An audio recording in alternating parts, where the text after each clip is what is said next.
Nah, silahkan pilih. Yang ngomong Bante yang di sini atau yang di sebelah sana? Silahkan pilih.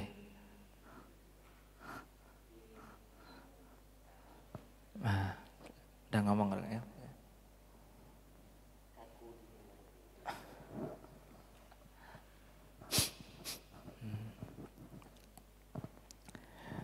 Mungkin di tempat lain ibu bapak nggak mendapatkan suasana yang seperti ini. Cair gitu ya. Nggak kaku kayak robot. Bahkan jalan aja mungkin kalau bisa nggak boleh nengok kanan, nggak boleh nengok kiri. Ya, hanya di sini Anda akan mendapatkan suasana yang cair. Meditasi tujuannya untuk apa sih? Menenangkan pikiran, happy, relax, gitu kan. Wah, kaku, woy. Robot lebih menang daripada Anda kalau Anda kaku. Kalau hanya Anda ingin lama-lama duduk, 2 jam, 3 jam, 5 jam, 24 jam gak bergerak Bante, luar biasa. Tapi Anda belum bisa mengalahkan patung. Patung ada yang sampai ribuan tahun, 100 tahun. Anda baru 24 jam gaya ya. Nanti bilangnya, oh kalau ada yang meditasi 2 jam, oh itu masih ecek-ecek Bante. Oh terima kasih, bagus. Anda memiliki kemajuan yang luar biasa. Itu tidak usah ditanggapi dengan yang sinis atau bagaimana. Masih belum ada pertanyaan?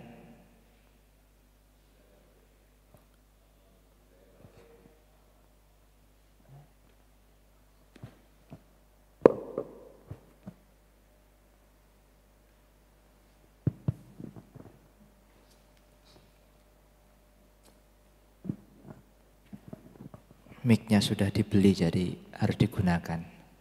Sayang kalau nggak digunakan. Namo Buddhaya Bante. Ya, Namo Buddhaya. Bante, kalau meditasi itu kan kita yang awam, yang kita masih belajar ini kan rata-rata memusatkan konsentrasi kepada pernafasan. Sedangkan kalau yang saya baca itu kadang kan harus kita memilih 40 objek yang dimana harus kita pilih salah satu mulai dari ada yang tanah, air, cahaya dan yang lain-lainnya. Itu bagaimana ya Bante kira-kira kalau selain kita berlatih dengan pernapasan selanjutnya harus bagaimana agar kita bisa lebih meningkatkan konsentrasi kita kepada titik meditasi tersebut. Terima kasih Bante. Dari saudara siapa? Bante. Henry. Selama ini memakai objek apa?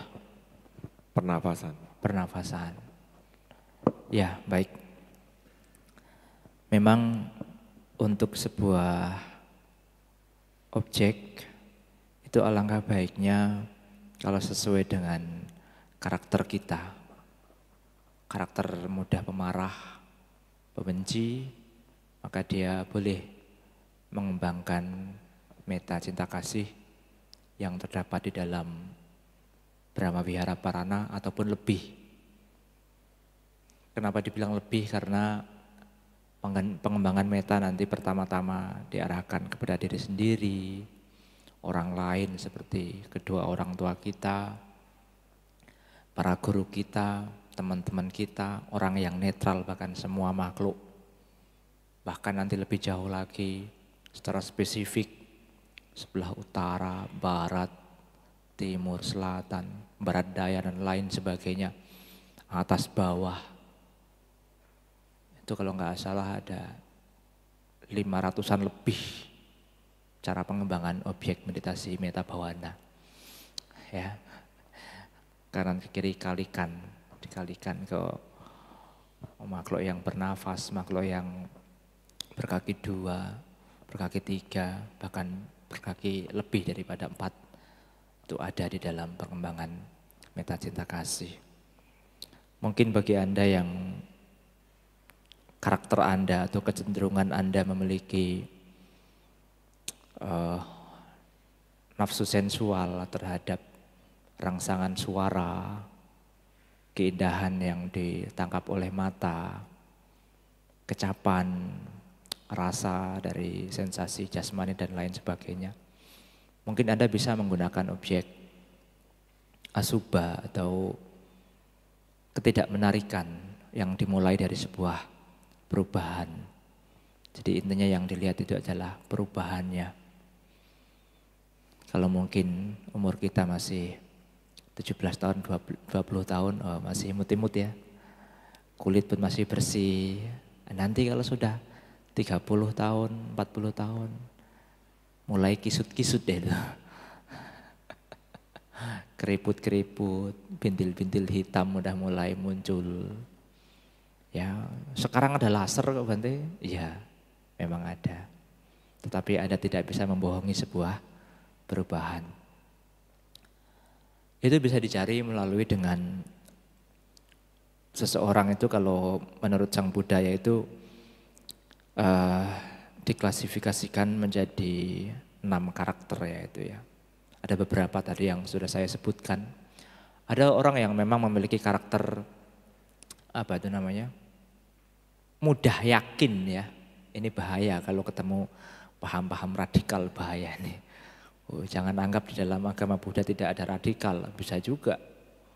Ya, yang kayak meditasi dari seperti robot tadi misalnya, nah, itu radikal di dalam Buddhisme itu. Yang harus kita pahami, harus kita lihat dengan mata kebijaksanaan. Ya, jadi itu ada 6 karakter dan Anda bisa memilih. Nanti coba baca bukunya atau di Google juga bisa, itu banyak bertebaran. Di Samakipala juga ada kalau nggak salah itu. Tinggal Anda lihat karakter Anda lebih condong kemana.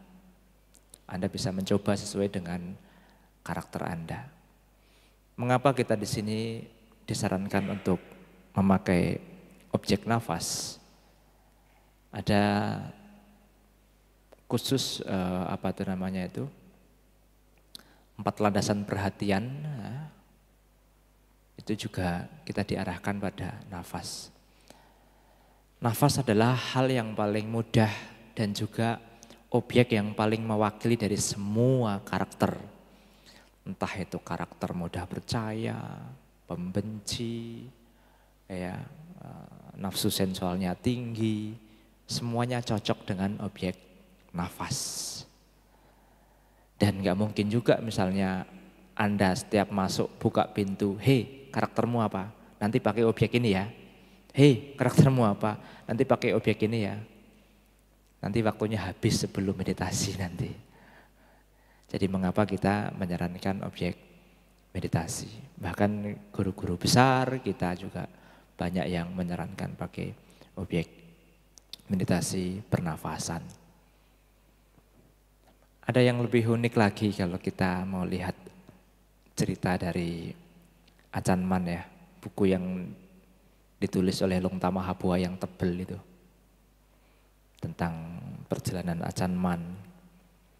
Dulu waktu beliau saat mengembara di sebuah perkampungan, beliau menginap di sana, tinggal di sana untuk beberapa hari. Maklum pada waktu itu belum ada Instagram, Facebook, Google, jadi banyak masyarakat yang masih walaupun mungkin secara tradisi dia Buddhis, tapi masih banyak yang tidak mengerti tentang Buddhisme itu apa. Saat Ajahn Mun itu lagi mondar-mandir meditasi bolak-balik itu, bagi sebagian orang itu aneh. Lo ngapain? Biku ini kok hanya jalan mondar-mandir, enggak ngomong, enggak apa. Saat ditanya Ajahn Mun, dia tidak khotbah panjang-panjang, enggak. Bante ini ngapain kok jalan mondar-mandir? Oh, saya lagi mencari Buddha. Makanya kalau dari awal-awal tadi saya membimbing Anda untuk menemukan Buddha Minato, Dhammo Minato, Sangho Minato. Ketemu saja. Anda kalau sudah menemukan satu saja, tolong kabari saya ya. Ya. Acanman juga demikian. Saya sedang mencari Buddha. Apakah Anda ingin membantu mencarinya? Oh ya boleh. Boleh Bante. Dia ikut mondar-mandir. Karena polos sekali dia kiranya Buddha itu barang yang terjatuh di tanah itu ya. Dia ikut mondar-mandir. Kok enggak ketemu-ketemu. Wah ini hari sudah mulai gelap nih Bante. Oke lah Bante saya balik pulang dulu ya. Besok saya bantu cari lagi. Oh iya. Acanman hanya bilang, tapi nanti kalau Buddha ketemu di rumah, tolong kasih tahu saya ya. Sama ya, seperti tadi. Kalau Anda menemukan Buddha di dalam hati Anda, kasih tahu saya. Gimana caranya? Supaya saya cepat celing gitu. Ya. Jadi ada satu hal yang memang harus kita jawab secara akademis. Ada juga hal-hal yang bisa kita jawab dengan cara yang ringan tapi berkesan. Ketika Anda menemukan Buddha di setiap nafas, ataupun mungkin begini, Anda yang memiliki karakter pemarah, selama 1 jam, jamnya di bawah sekarang, selama 1 jam Anda berlatih mengembangkan meditasi cinta kasih. Semoga aku berbahagia. Senyum-senyum ya kan. Semoga aku bebas dari penderitaan. Semoga aku bebas dari permusuhan. Ya kan. Semoga aku dapat mempertahankan kebahagiaan yang telah aku peroleh. Wah senyum-senyum. Itu sebenarnya sugesti positif. Ya, Anda bisa hafalkan itu. Sugesti positif. Di dalam Brahma Wihara Parana itu. Itu pengembangan daripada meta, karuna, mudita dan upeka. Tapi setelah 1 jam di sini merasa udah happy nih, happy. Ketika buka pintu, ya kan, lupa kuncinya entah naruh di mana. Atau mungkin sendalnya ketukar dengan teman yang lain. Marah-marah. Anda sudah lari daripada meta. Anda sudah tidak menemukan Buddha lagi di situ. Yang Anda temukan apa? Marah. Marah secara harfiah bisa diartikan sebagai penghalang, perintang. Ya, bentuk marah itu juga bagian daripada marah, perintang. Perintang apa? Batin yang tenang. Yang awalnya tenang, yang awalnya happy. Baru 1 jam. Hanya gara-gara sendal ketuker aja. Mending kalau sendalnya mahal. Ya. Sendal harga 20.000 pun diributkan. Ya. Itulah kita.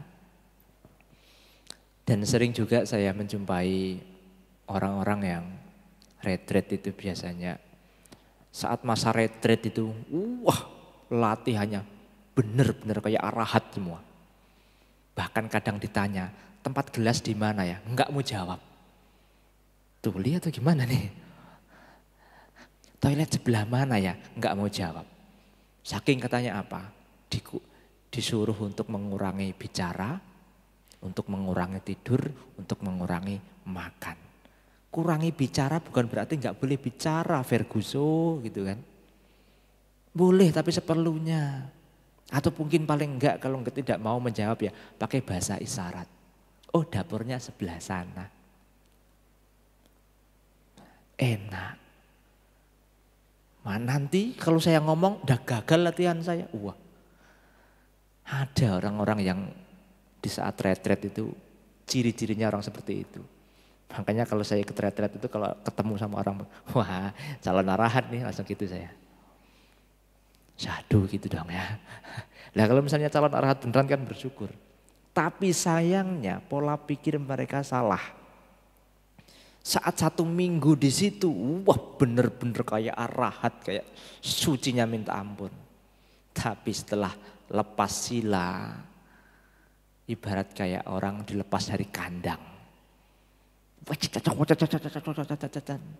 Yang 1 minggu tidak bicara, ini ketemu temannya.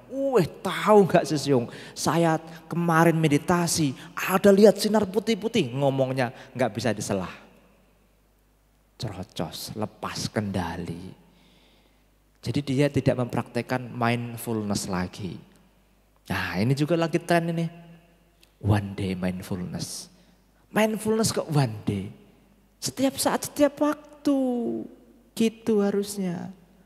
Mindfulness kok cuma sehari. Ya ngapain? Emang hidup Anda cuma sehari? Mindfulness itu setiap saat, setiap waktu, setiap detik. Karena apa? Kemunculan kotoran batin setiap saat, setiap waktu. Tidak dapat kita prediksi. Tiba-tiba sebel aja hatinya. Tiba-tiba pengen marah aja hatinya. Ya kan? Tapi kalau Anda terbiasa mendengarkan Abhidhamma, tahu.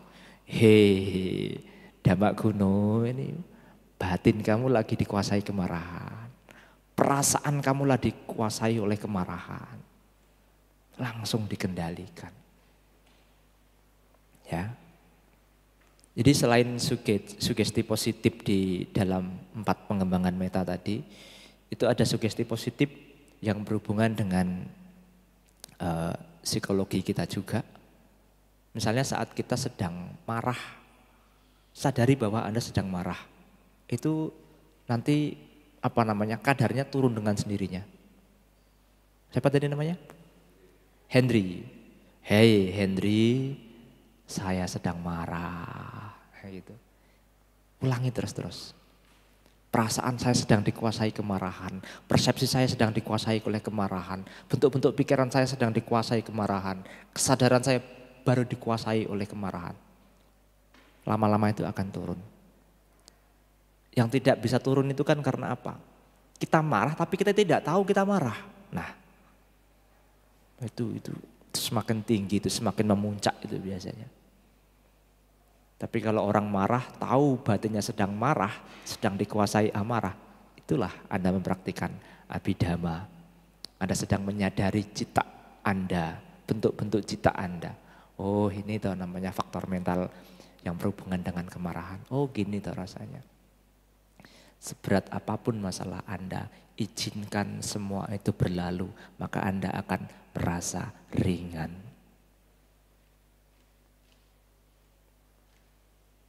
Gak percaya? Yang jadi masalah itu kan karena kita tidak mau mengizinkan masalah itu berlalu. Kita maunya menggenggam aja. Apakah kita terus bisa merasakan nikmatnya pansit tadi pagi? Enggak kan? Enggak bisa kita pertahankan sampai sekarang. Tapi ketika besok pagi ada pansit kita makan, nah itu baru ketemu taste-nya. Pada dasarnya kita harus merelakan semua masalah yang ada. Izinkan berlalu, Anda akan merasakan ringan. Jangan terus digenggam. Ya, jadi kembali ke pertanyaan, kemana-mana gak jelas. Jadi objek nafas adalah yang paling mewakili. Dan nafas itu mudah dibawa kemana-mana. Anda tidak harus membelinya. Kan kadang ada yang pakai meditasi cetak gitu kan. Atau mungkin pakai aksamala. Ya, ada kan yang itu biasanya. Yang pakai cetak itu biasanya apa itu? Entah dia melafal lamitofo, entah apa saya nggak tahu. Tapi itu kalau menurut orang yang memang belum terbiasa ya dia akan terikat dengan hal itu. Suatu saat misalnya hitungannya itu lupa dibawa untuk keluar ya dia akan merasa kayak ada yang kurang lah. Tapi kalau kita terbiasa dengan nafas, mau marah nih, Budo. Walaupun marah tapi itu nanti yang awalnya pengen membentak tapi mungkin hey Ferguson hati-hati ya. Gitu kan. Yang awalnya mungkin membentak hoi gitu misalnya. Tapi hanya gara-gara dia melihat kata-kata Budo di dalam hatinya, menemukan Budo di dalam hatinya, maka seketika itu akan turun. Ya, Anda nggak percaya? Saya nggak menyuruh Anda untuk percaya, saya menyuruh Anda untuk mempraktekkannya. Itulah ehipasiko. Ya, praktek sesungguhnya, bukan hanya teori. Bisa dimengerti ya? Saudara Henry. Ada lagi?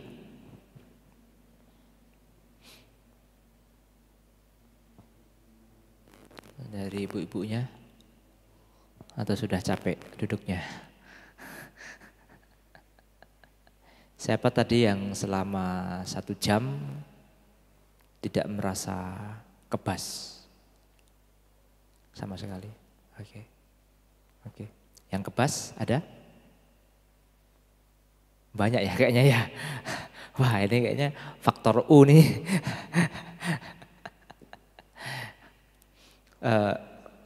Kenapa? Lama-lama enggak ya? Ya itulah.